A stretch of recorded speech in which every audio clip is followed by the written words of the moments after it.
नमस्कार मित्रांनो, कसे आहात सगळे मजेत ना?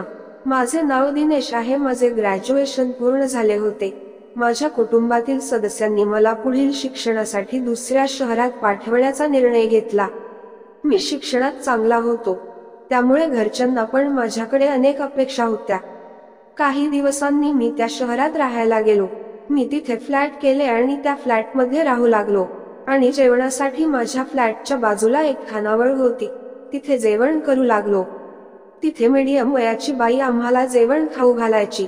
तसेच तिचे काम टिफिनचे पण होते. जास्त करून टिफिन बाहेर जात होते आणि काही लोक तिच्याकडे जेवण करायला यायचे. त्यातला मी एक होतो. पाहायला ती सुंदर होती, पण तिच्याकडे गेले की अनेकदा मला किरकिर होताना दिसायची. तिचे आणि तिच्या पतीचे अजिबात जमत नव्हते. तसेच त्याला दारूचे पण व्यसन होते, त्यामुळे ते दोघेही एकमेकांसोबत जास्त बोलत नव्हते. मी तिला काकू म्हणत होतो, पण मी खानावळ मध्ये जास्तीत जास्त जात होतो, कारण मी काकूला मला आवडती वस्तू बनवायला सांगायचे आणि तिला त्याबद्दल पैसे देत होतो. पण तिचे काम तेवढे जास्त नसल्यामुळे तिला थोडे आर्थिक पण अडचणी होत्या. तर मी कधी कधी तिला उधार पैसे पण देत होतो आणि काही मदत पण करायचो. तसेच आमचे चांगल्या प्रकारे मैत्री सारखे झाले होते. आणि हे होऊन मला इथे 6 महिने झाले होते. 6 महिन्यामध्ये तिथेच मी जेवण करत असल्यामुळे ती आणि मी चांगल्या प्रकारे गप्पा गोष्टी करत होतो. कधी कधी आपल्या घरच्या गोष्टी पण मला सांगत होती. मी पण तिला अनेक गोष्टी समजावून सांगत होतो. ती कधी कधी गोष्टी सांगत असताना रडली की तिचे डोळे पण पुसून देत होतो आणि ती असं करताना माझ्याकडे बघायची. पण तिच्यासोबत सतत असे रोज वावरताना माझे मन तिच्याकडे धावू लागले होते. आणि कदाचित तिला पण मी छान वाटू लागलो होतो, कारण ती अनेक गोष्टी मला सांगत असे. तसेच माझ्या कधी कधी माझ्याजवळ पण येऊन बोलायची, त्यामुळे माझ्या अंगात थोडा थरकाप सुटायचा. एकदा दुपारी मी माझ्या खोलीत झोपून होतो. आता मी एकटाच असल्यामुळे मी अर्धवट कपड्यातच झोपायचो. तेव्हा मी फक्त लहान पॅन्ट घालून झोपलो होतो आणि ती अचानक माझ्या घरी आली. तिने मला आवाज दिला, पण मी आतमध्ये रूम मध्ये झोपून असल्यामुळे मला तो आवाज आला नाही.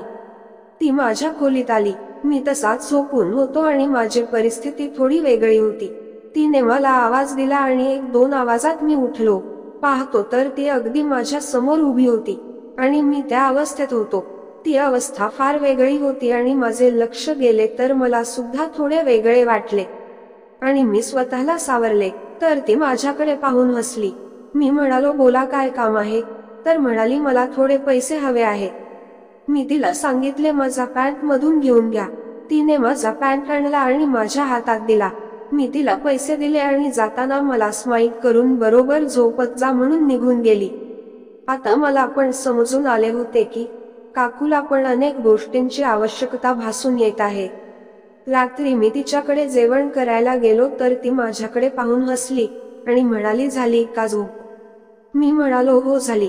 पण आज तिचे वागणे थोडे वेगळे वाटत होते. मी तिला म्हणालो, आज काय स्पेशल खाऊ घालणार आहे? तर ती म्हणाली, तुला काय हवे आहे सांग. तर मी हळूच तिच्या जवळ जाऊन म्हणालो, तुम्ही. तर ती मोठे डोळे काढून म्हणाली, काय म्हणाला? मी म्हणालो, तुम्ही बनवलेले काही पण मला छान वाटते. ती पण मस्करी करून म्हणाली, मी बनवले छान वाटते की अजून काय? आता मी पण रंगात आलो होतो. मी म्हणालो, मला सर्वच छान वाटते. तर ती माझ्याकडे पाहू लागली. नंतर तिने मला जेवण दिले आणि आम्ही गोष्टी करू लागलो. आज गोष्टी करताना जास्तच जवळ होती.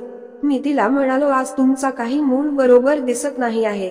ती हसली आणि म्हणाली, तुला हा मूड आवडत नाही का? मी म्हणालो, हो आवडते ना, पण आज थोडा जास्तच वाटत आहे. आता मी पण तिची खोड काढली आणि म्हणालो, असा मूड तर मला नेहमीच छान वाटेल. आता आमच्या वागण्यात फार बदल झाला होता आणि हा बदल आम्हाला फार आवडू लागला होता. या बदलामुळे तिला फार आनंद मिळत होता आणि तिचे ते दुःखाचे दिवस आता सुखाकडे धावू लागले होते. आणि असे होऊन आता अनेक दिवस होऊन गेले होते आणि आम्ही फारच जवळ आलो होतो. अशीच आमची आनंदाची वेळ जात होती आणि एक दिवस ती माझी फ्लॅट मध्ये पैसे परत करण्यासाठी आली. मी आपल्या खोलीत बसून होतो. ती आली आणि अगदी माझ्या जवळ बसली आणि म्हणाली, काय करत आहे? मी म्हणालो, तुझीच आठवण करत आहे. तर म्हणाली, माझी आठवण कशाला? तर मी तिच्याकडे बघून म्हणालो, आजकाल तुझीच आठवण येऊ लागली आहे. ती माझ्याकडे एक वेगळ्या नजरेने बघू लागली आणि तिला बघून भारावून जात होतो. आणि आता माझे हात काहीतरी शोधू लागले होते आणि ते पण आता. आणि ती वेळ आम्हाला फार छान वाटू लागली होती. आता तर तिचे वागणे फारच वेगळे दिसून येत होते. तिचा चेहरा पाहण्यासारखा झाला होता. तिच्याकडे बघून असे वाटत होते जणू तिला अनेक दिवसापासून या वेळेची वाट असावी. आम्हाला रोखणार कोणी नसल्यामुळे आम्ही त्या वेळेत फार चांगल्या प्रकारे आनंद व्यक्त करत होतो. सर्वत्र अंगात आग पसरली होती आणि ती मला प्रतिसाद देत होती. मला तर फार छान वाटू लागले होते. आम्ही त्या वेळेत पूर्ण सामावून गेलो होतो. आणि नंतर ती म्हणाली, मला आज फार आनंद झाला आहे. अनेक दिवसापासून मी फक्त कामातच होते आणि मला अनेक गोष्टीची गरज भासत होती. आता आम्हाला असे राहून बरेच दिवस झाले आहेत.